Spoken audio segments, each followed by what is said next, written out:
Good evening, everybody. Thank you for joining in. We're going to continue our lessons on the book of Judges. Tonight we're going to finish up on Samson. We're just going to go to Judges chapter 16. We're going to read that chapter, and we're going to comment on it as we go, as we have done over the last several weeks when we start talking about Samson. And then we're going to do the same thing really through the rest of the book of Judges to an extent.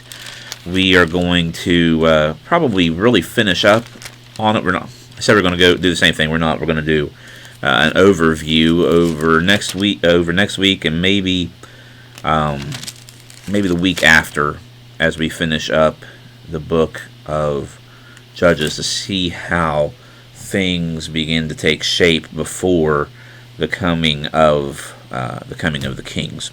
And so, if you would, though, tonight, don't get too far ahead of ourselves. Turn to Judges 1. Judges 16, verse 1. We're going to talk about Samson. It says, Samson went down to Gaza, and there he saw a prostitute and went into her.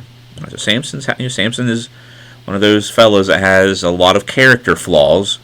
As we have mentioned before, the judges are not people that we want to emulate and try to be like. They have faith. They have faith, but they also have flaws. And in many ways, we can relate to the judges, but the person that we want to be like is Jesus. And in fact, that's the way it is with all the characters of the Bible, not just the judges, but every person that we read about, that has been written about in the Bible, are people that they have faith, but they have flaws. If they have faith, they still have flaws, and a lot of them don't have faith at all, obviously. But the person that we want to strive to be like is Jesus. Samson has problems here. He does things that he shouldn't do. What we also see is God throughout the scriptures, but especially in Samson's life. God's doing things in spite of Samson's sin. He gets his will accomplished. God still does that constantly. God's getting things done despite our sinfulness, despite our sometimes our stupidity, to be honest with you. In verse 2, the Gazites were told, Samson has come here and surrounded the place and set an ambush for him all night at the gate of the city. They kept quiet all night, saying, let us wait till the light of the morning, then we will kill him.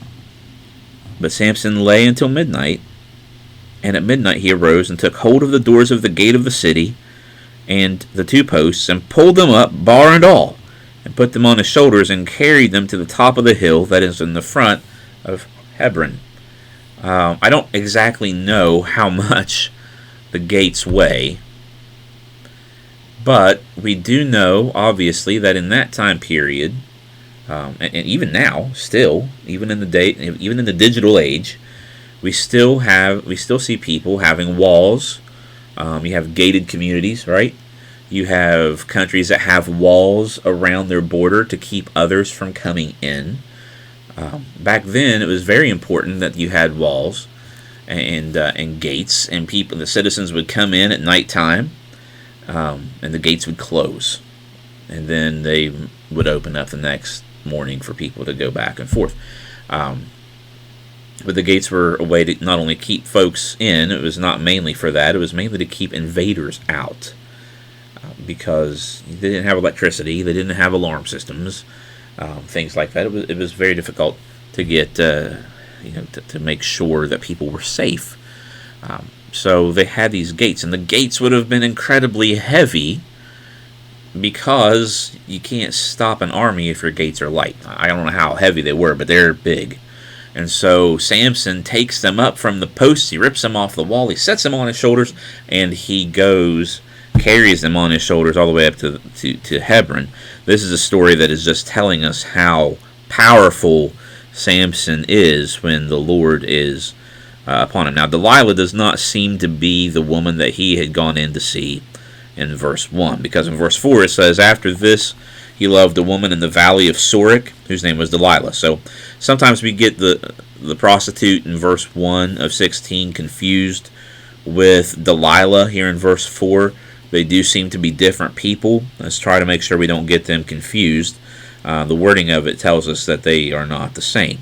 It says in verse 5, and the lords of the Philistines came up to her and said to her, seduce him, and see where his great strength lies, and by what means he we may overpower him, that we may bind him to humble him, and we will each give you 1,100 pieces of silver. So Delilah said to Samson, please tell me where your great strength lies, and how you might be bound, that one could subdue you. So they're bribing her. He does love Delilah, and obviously she has feelings for him as well.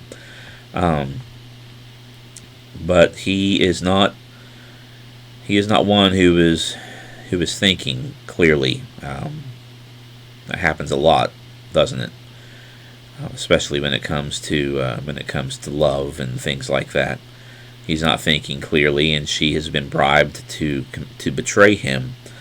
And so she begins the great plan. She thinks he'll tell me what I need to know. So Samson said to her, if they bind me with 7 fresh bowstrings that have not been dried, then I shall become weak and be like any other man. So then the lords of the Philistines brought up to her 7 fresh bowstrings that had not been dried, and she bound him with them. Now she had men lying in ambush in an inner chamber. And she said to him,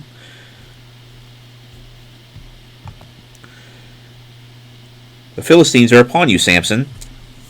But he snapped the bowstrings like a thread of flax snaps when it touches the fire. So the secret of his strength was not known. Now, we're not getting all the details here. Obviously, this is not an immediate thing in the next verse, but some other time.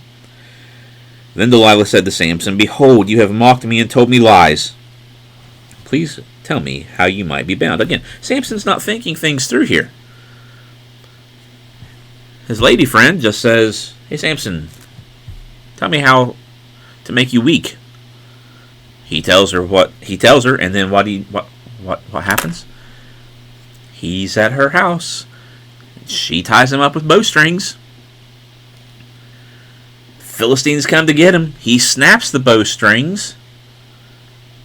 And then the next time he goes, or I guess the next time, maybe some other time, he goes and sees her. To me, I'd have been like, lady, you know what? You tried to get me killed. I'm done. This relationship isn't working out. She must have had some sort of power over him, or he just does not. He doesn't think very highly of himself. He struck out in love before. Here's Delilah. Maybe he feels no one else wants to be with him, so this is what he's doing. Who knows what's going on, but he's not thinking clearly. And God will even use this. And so it says in verse 10, again, they're together again. Behold, you have mocked me. Delilah says, Samson, behold, you have mocked me and told me lies. Please tell me how you might be bound. He said to her, if they bind me with new ropes that have not been used, then I shall become weak and be like any other man. So, we know the story, right? Delilah took new ropes and bound him with them and said to him, the Philistines are upon you, Samson. And the men, lying in ambush, were in an inner chamber. But he snapped the ropes off his arms like a thread. Again, this is the second time. I don't even understand the first time. Second time, here it is. He tells her, give me some rope, get some new rope, tie me up. I'll be just like anybody else. He's at her house, he falls asleep, she ties him up. Next thing you know, bam, here come the Philistines. That should be one of those things, should be one of those things where, you know the old saying, fool me once, shame on me, fool me twice, shame on, or let me reverse that. Fool me once, shame on you, fool me twice, shame on me. But he keeps going back. It says in verse 13, some other time, obviously, Delilah said to him, Samson, until now you have mocked me and told me lies. Tell me how you might be bound. He said to her, if you weave the 7 locks of my head with the web and fasten it tight with the pin, then I shall become weak and be like any other man. So while he slept, Delilah took the 7 locks of his head, wove them into the web, and she made them tight with the pin and said to him, the Philistines are upon you, Samson. But he awoke from his sleep and pulled away the pin, the loom, and the web. I'm not even going to talk about it again. This is 3 times. 3 times. The 4th time she brings up love. How can you say I love you? She's betraying you, Samson. How can you say I love you when your heart is not with me? You have mocked me these 3 times. and you have not told me where your great strength lies. Maybe he just loves her so much and he trusts her so much because of his love for her that it just seems coincidental that he's at her house, and these last 3 times the Philistines have done the exact same thing that he told her to do. I don't know what he's thinking. But in verse 19, when she pressed him hard with her words day after day and urged him, his soul was vexed to death. She's nagging him. So he told her all his heart, and he said to her, a razor has never come upon my head, for I have been a Nazarite to God from my mother's womb. If my head is shaved, then my strength will leave me, and I shall become weak and be like any other man. Now, remember the Nazarite vow. He wasn't supposed to touch anything dead. He already does that. When he ate the honey out of the lion. Number 2, don't drink anything from the fruit of the vine. Don't eat anything from the fruit of the vine. He already does that. We imagine. The Bible implies that he has drank. So there's only one thing left. And he's putting his faith. Now here's a mistake that Samson's making. He's putting his faith in his hair rather than in his obedience to God. He should have his faith in God and realize that he should not have been disobedient to God. And maybe this is what he's saying in a roundabout way. I don't know for sure. But she sees now that he tells her the truth.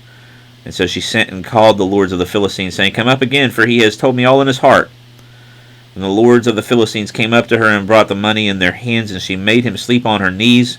She called a man and had him shave off the 7 locks of his head, and then she began to torment him. How terrible.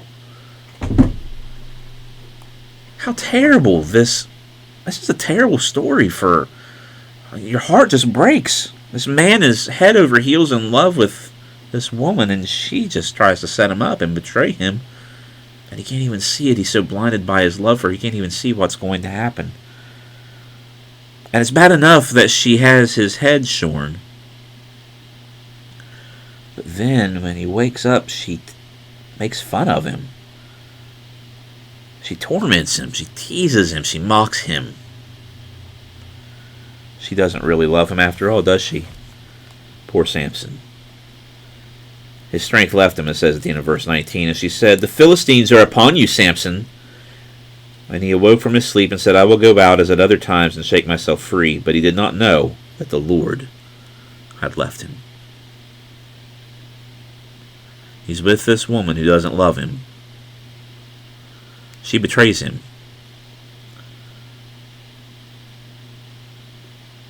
And he forces the Lord away, who did love him. The Philistines seized him and gouged out his eyes, and brought him down to Gaza, and bound him with bronze shackles, and he ground at the mill in the prison. But the hair of his head began to grow again after it had been shaved. So see, we have this connection here. He's going to be restored. His Nazarite vow will be restored. And there are options in the scriptures about how if you break your Nazarite vow, you've got to do it again. Now the lords of the Philistines gathered to offer a great sacrifice to Dagon, their god. We'll run into Dagon again later on when the Philistines capture the Ark of the Covenant. And they rejoiced, and they said, our God has given Samson, our enemy, into our hand. And the people saw him, they praised their God, for they said, our God has given our enemy into our hand, the ravager of our country, who has killed many of us. And when their hearts were merry, they said, call Samson, that he may entertain us. How the mighty have fallen. This man who had done so much disaster to the Philistines now is mocked, made fun of. This is where sin will lead us. Mightily we are lifted up by God's hand. When we turn our backs on God and we begin to sin, and we are characterized by sin, and we don't repent, then we fall and we make a mockery of God, and we are a mockery of ourselves. And this is what happened to Samson. A slave, a blind slave, called to entertain. All they were going to do was make fun of him, mock him. And so they called Samson out of the prison. Their merrymaking is about to end, however, and he entertained them. I don't know what he did to entertain them, other than they made fun of him, I'm sure. They made him stand between the pillars. Samson said to the young men who held him by the hand, "Let me feel the pillars on which the house rests, that I may lean against them." Now the house was full of men and women. All the lords of the Philistines were there, and on the roof there were about 3,000 men and women who looked on while Samson entertained. 3,000 men and women on the roof alone. This is some party they're throwing. And Samson called to the Lord and said, "O Lord God, please remember me, and please strengthen me only this once." He repents.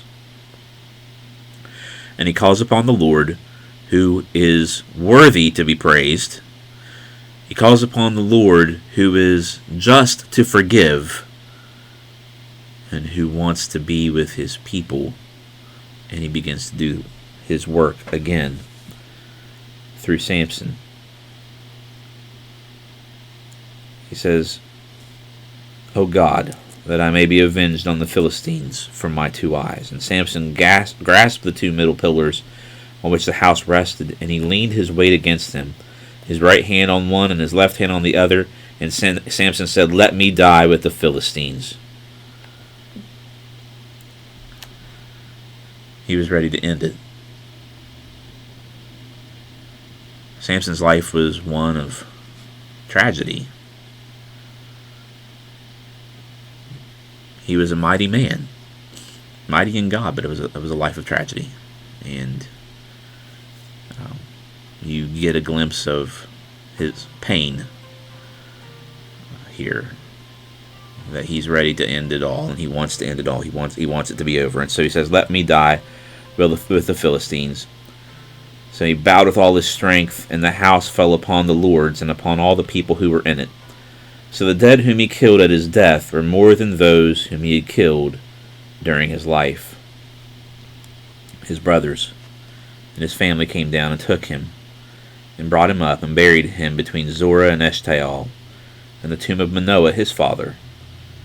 And he had judged Israel 20 years. I don't know what else happened. 4 chapters don't cover everything that happened in those 20 years. We have a life of a tragic life. That Samson's actions are never justified by God, but God uses Samson's foolish and sinful actions to bring about his will. And so Samson gains a final victory for his people at his death. And thousands upon thousands of Philistines were killed that day. It wouldn't be long until Israel would have their full victory over the Philistines that would come under King David. But a lot of that work began as Samson judged Israel and fought against the Philistines, the people that were their enemy and therefore God's enemy. Now here's the lesson that I want us to take away before we dismiss from Samson altogether. We sin, we fall short of God's glory, and then we commit sin. As Christians, we're not considered sinners, but we still sin. Anyone who says they have no sin is a liar, and the truth is not in them, according to 1 John. But God is able to get his will accomplished despite our sin. That's part of the power of God. And not even sin itself will stop. And it doesn't justify our sin. Please don't think that. But the lesson here is that God will get his will accomplished either with us or despite us. Samson was not always submissive to God, and neither are we. And if you're not, we encourage you to be submissive to him rather than submissive to the world. Allow his power through his grace to work in you every day to accomplish great things as you go and give him glory and honor and praise in your life, by your life. Well, thank everyone for listening this evening. I hope you have a good week. Stay safe out there, God bless, and we will see you soon.